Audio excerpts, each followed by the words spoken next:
Okay, are there any other members who wish to contribute? Assembly Member BOFF.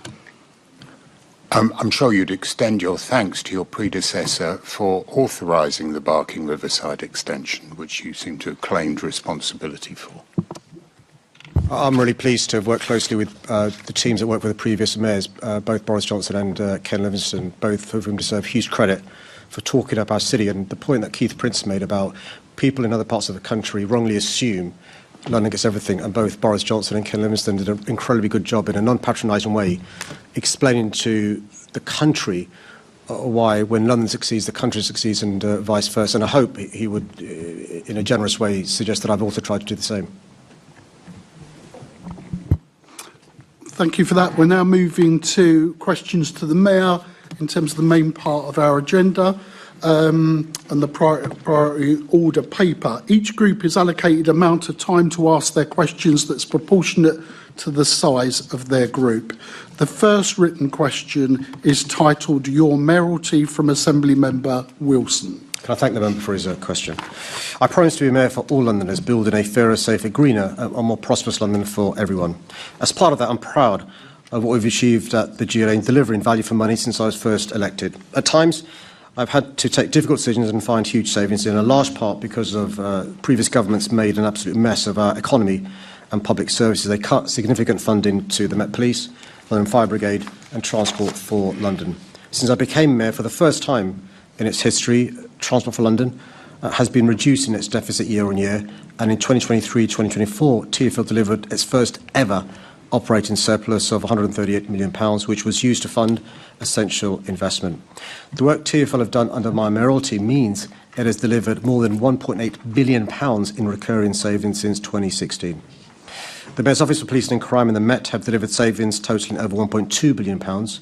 This included savings through commercial activities, greater use of technology and the delivery of efficiency savings. Some members will be aware the previous government cut net funding by £1.1 billion in real terms since 2010. Years funding cuts from the government means London Fire Brigade is receiving £150 million less funding this year in real terms compared to 2010. In the latest inspection report, the HMI have rated LFB to be good in both making best use of resources and making the fire and rescue service affordable now and in the future. Each year, the GLA carries out a rigorous review of expenditure for the year ahead to ensure that this expenditure does not exceed the income available. Each year, I've been able to set a balanced budget for the GLA group. These balanced budgets have been set against a backdrop of falling income. This has been managed through an annual decision-making process that ensures the GLA spending is focused on my priorities as Mayor. I've also established other cost-saving measures, including the GLA Group Collaboration Programme, to ensure the GLA Group realises the maximum benefits obtainable from collaboration. The consultation budget will be published in December and will set out the total amount of savings and efficiencies that have been proposed by the GLA and other functional bodies for next year's budget. And my proposals will then be set out in my draft group budget, which will follow in January.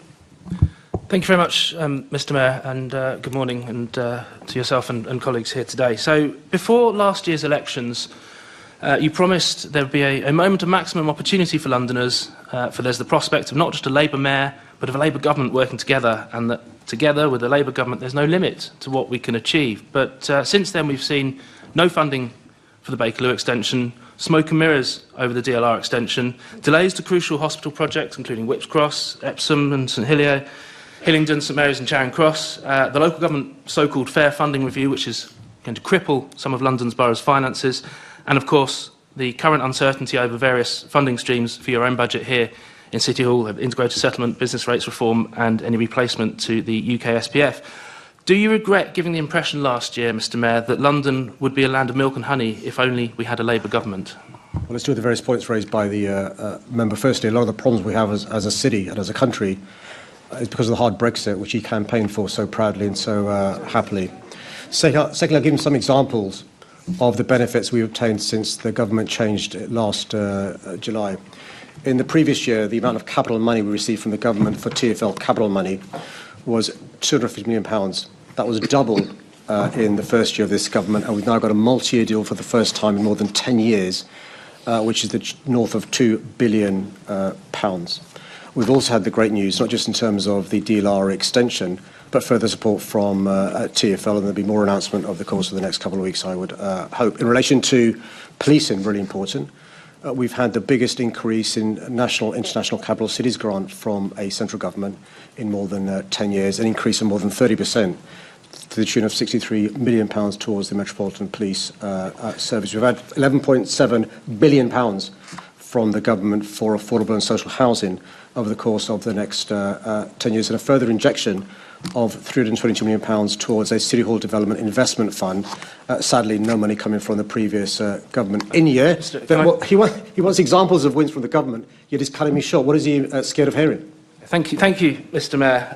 If we can come back specifically, I mean, we knew about Brexit. You mentioned Brexit. We knew about Brexit long time before last year's election. So I don't see why that's a relevant consideration in what's happened since, which is the disastrous record of Labour's first budget. The tax hikes on businesses and jobs, unemployment up every month since then, and Lord knows what damage the second budget will do next week. But coming specifically back to London and looking for savings next year, and I think it would be nice if we could work collegiately. You may remember that last year I tried to table a budget amendment. Obviously, it wasn't a group then, couldn't get a seconder.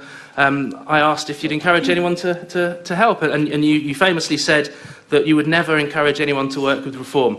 Now that we are London's fastest growing political movement, would you like to reconsider that advice? Well, I think I had some disagreement from the progressive wing of the can I congratulate him? He's had a 100% increase in which is a metaphor for what's happening amongst voters, I suspect, across London. But look, I think what's really important is to just go back to what I said in my opening about the ability of parties to work cross-party, which was demonstrated on Monday in the anniversary, the 25th anniversary. I mean, now he has got somebody to second his motion. If it's passed, of course, I'll be more than happy to look at any motion that's passed. Thank you, Mr. Mayor.